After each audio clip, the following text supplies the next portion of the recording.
Shalom, shalom, shalom, shalom. First and foremost, I do give all honor and all praises to Yahweh, Bahashem, Yahushai, Bahashem, Rekah, Quadash.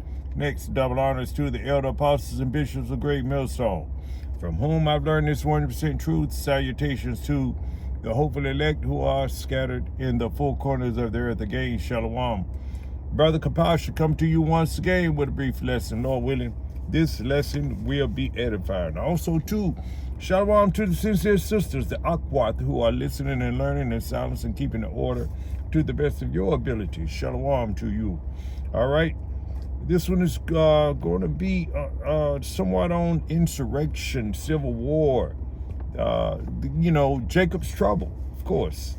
Because we're at the threshold of it. We are actually in Jacob's trouble, but it's getting ready to escalate to the point where it's really going to be uncomfortable, especially for 2/3 of our people, and scary and frightful, things of that nature, you see. But, the elect, we're not to fear these things, as it says in Revelation 2 and 10, fear none of those things. We're not to fear, because the Lord didn't give us the spirit of fear. Yahweh B'Shem Shai did not give us the spirit of fear. Let me get right into it. It says here, 2nd Ezra, the 15th chapter, starting with the 14th verse, it says, woe to the world and them that dwell therein. Woe, that means destruction, bad times, What have the prophets been prophesying? Jeremiah 28 and 8. To the great kingdoms. Let me get it real quick. Hold on. Just gonna put something on wax this morning to edify. Lord willing, it's edifying to the elect. To keep the elect and myself encouraged.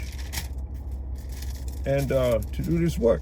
It says here, Jeremiah 28 and 8 from the top reads, the prophets that have been before me and before thee of old prophesied both against many countries, against great kingdoms, of war and of evil and of pestilence, war, civil war, class wars, world wars, realm wars, because, this wicked kingdom has a space military, you see. It says here, the prophets that have been before me and before thee of, all of the prophets, even before Jeremiah, you got Isaiah, you got Nahum, you got, Hosea, you got all these Amos, prophesied against great kingdoms. You see, many countries and against great kingdoms of war and of evil, bad times, and pestilence, various, what they have there, another, an Ebola, hantavirus, things of that nature, of pestilence. And the ultimate plague or pestilence is going to be the ICBM nuclear missiles. But before that, we got to go through Jacob's trouble. And it says here, let me go right back to 2nd Ezra, the 14th chapter. It said, woe to the world and them that dwell therein. Let's go to Revelation. That'll pick it right up as well. Let's see. Revelation 12 and 12 reads, it says, Revelation 12 and 12 reads, where is that? Hold on, let me get to it. Thought I was there, I wasn't. Hold on. We're going to bring out these scriptures, edify, to keep and to encourage, exhort, encourage our brethren. It says, Revelation 12 and 12 reads, therefore rejoice, ye heavens, and ye that dwell in them. That's the elect men. You see, the 1/3, man, woman, and child. That's keeping these.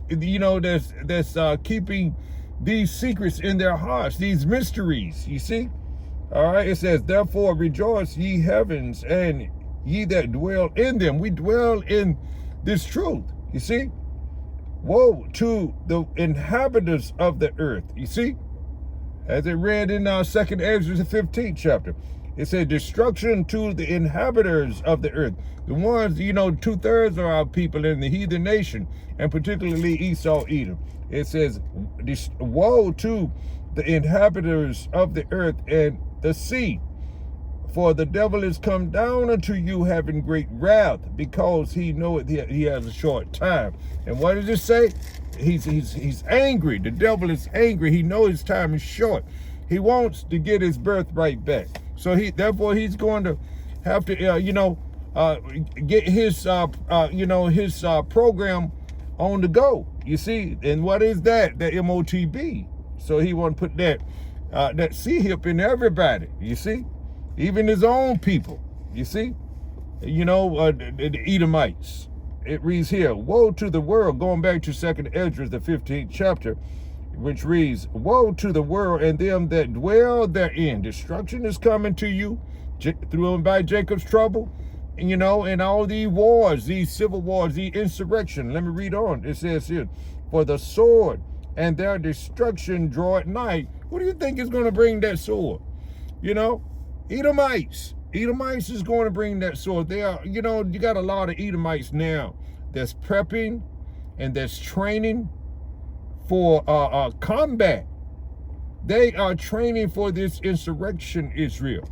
You see, the Lord is turning this thing up. He's turning this hatred up, this division up, because there will be insurrection and there will be infighting right here in America, aka Babylon the Great, in your lifetime. It says here, for the sword and their destruction draw it nigh, and one people shall stand up to fight against another, and swords in their hands. See? And what do you think the modern day sword is? It's a weapon. It's a killing instrument. And the main one is, the handgun, the shotgun. You see? The AKA, the AR-15s and things of that nature. The M60.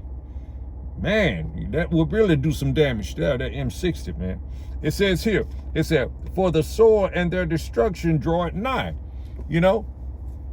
People are going to be fighting against one another, killing one another. All of these things are going to take place. And you're not going to be able to escape. And there's only one way to escape, is that you got to be of the elect. All right, it says here, for the sword is in their, for the sword and their destruction draw it nigh, and one people shall stand up and fight against another with swords in their hand. For there shall be, because there shall be sedition, among men, and invading one another. They shall not regard their kings nor their princes, and the course of their actions shall stand in their power. Only the strong is going to survive in that. It's going to be only the strong. They're going to have that mindset. If I'm stronger than you, I'm taking your resources. I'm taking everything I want from you, even your wife, your daughter, your son, whatever I want to take. If I'm stronger than you, you see, because they're taking, they're not going to listen to the mayors, the government. They're not going to listen to, the officers, the police department. They're going to be defending their own families. You see, it's going to really get bad out here. It says here, for there shall be sedition among men and invading one another. They're going to be, groups of men, hordes of men that's going around, pillaging and robbing and, and graping and doing anything they want to do. They're going to take the law in their own hands, in other words. You see? This is where this thing is going. This is called Jacob's trouble. You see? And it's going to affect the whole world. You see? And everybody in it, and particularly you 2/3. You see? It says here, for there shall be sedition among men and invading one another, and they shall not regard their kings nor their princes. We're not going to care what the president say, your governor say, your mayor say, or anybody with authority in the political figure. They're not gonna pay that into mind. Very well, they're gonna be hiding themselves. You know, it says here, it says, for there shall be sedition among men, and invading one another. They shall not regard their kings nor princes, and the course of their actions shall stand in their own power. A man shall desire to go into a city, and shall not be able, because they're gonna have checkpoints. You're gonna have to have an ID as well. You see, all of these things are going to take place. Even, if you, in order to buy and sell, you're going to have an ID. But we already know that that's going to lead to the MOTB, where you cannot buy, sell, where your cash, where the economy has already crashed. You see, they are, right now they are easing into it. They're so-called doing it gradually, which is called gradualism. You see, it's going to come to a place where you're going to have to, have some type of ID in order for you to buy, and therefore it's going to, and they're going to offer that voluntarily, and then they're going to mandate that, and then then they're going to move a little closer to that MOTB as at all. No cash at all. See, doing away with what? They're going to start doing away with, $50, maybe $100, maybe $2. We know that this thing is going to take place. We know that you're going to have that, that MOTB inserted inside of you. That's what, in order to do anything. We know, ultimately that's what's going to happen. And then once that happens, things are going to really, move fast, according to the elder apostle Tahar. You see? So, and you're not going to be able to go in. You're not going to be able to do any traveling, as I was reading. It says here, going back to 2nd Ezra 15, chapter, the 17th verse reads, a man shall desire to go in a city and shall not be able to. You might want to go visit your grandma, your aunt, your brother, your sister. You're not going to be able to, because there are going to be checkpoints. You may not even be able to get off the block that you're living on, or the neighborhood that you're living in, because of all the insurrection and all this civil war activity going on that would be going on out here. Nobody's going to be out and about moving freely anymore. That's all going to be done away with. You see? And it says here, for because reading on, it says, for because of their pride, the cities shall be troubled.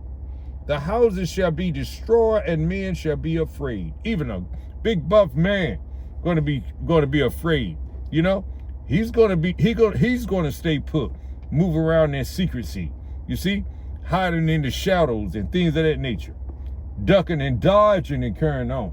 You see, all of these things are going to take place, Israel. And it says here, a man shall have no pity upon his neighbor. Your neighbor may need some, some resources, some food, some rice, some beans, or something like that, or a piece of bread. You're not going to care about that. You're not going to trust opening your door for your neighbor, because who knows who he might have with him, and who knows his mindset. We know his mindset. He's going to come in to destroy you. If he knows that you have the resources, he's going to, break down your door, or try to, or do whatever he can, maybe band with some other people. And also, they all try to overtake you. You see? So a man ain't going to have any pity on his neighbor in that day either. It's going to really get bad. That's why we tell you to, we tell our people, we give you the warning now to, repent. That's the only way to escape this, is that you are of the elect. And pray that you are of the elect. Pray that the Lord has chosen you of the elect. You see, we don't know if we are of the elect yet. We are begging Yahweh Ba'ashem, our Shai, that we are of the elect. You see, This is not a game, Israel. This is nothing to tarry with. It's nothing to keep putting off. You got to build up your spiritual bank account now before it's too late. You know, even with the work that we and a lot of men are doing. It's still not enough. We can never do enough. You see, and we're gonna be we're gonna wonder in that day when Jacob's trouble really escalate. Some of us is gonna wonder. We're gonna be praying that the Lord, our work is too much, and our faith is sufficient in that time. Because we hope that hope that the Lord put His Spirit on us, that we endure to the end. You see, and that we are saved in that time. Your loved ones are going to be turning you in, ratting you out, trying to get food for themselves and their families. Your mother, your father, your uncle, your aunts, your cousins. I saw him. He's one of those Hebrew Israelites that was out there on the corner, saying, America is Babylon, aka Babylon the Great, and it's going to be destroyed. They're going to be ratting you out. He don't call on the name of Jesus Christ or whatever. You see, they're going to rat you out. See. All right, so Lord willing, you were edified to some degree. All right, let me see if I finish this right here. No, I didn't finish this. Let me finish this 19th verse, and I'm going to close it out right there. It says, a man shall have no pity upon his neighbor. Not your loved ones are not going to have any pity upon you either. It says here, that includes, that man is also includes your son, your daughter, your mama, your father, your cousin, strangers in it. Nobody's going to have pity on you that day. That's not in this truth. You see, a man shall have no pity upon his neighbor, but shall destroy their houses with the sword, with their guns or weapons or whatever they have to do destruction with. And it says, and spoil their goods. You see, because of the lack of bread and for great tribulation. See, this is why we tell you to repent now and call on the name of Yahweh Shem Shai. Get out of Christianity, Israel, you so-called Negroes, Latinos, Native American Indians. Get out of Christianity. It's no good. And it says here. No, that's all I'm gonna read today. All right. So, Lord willing, that was edifying. All right. Shalom to the next one.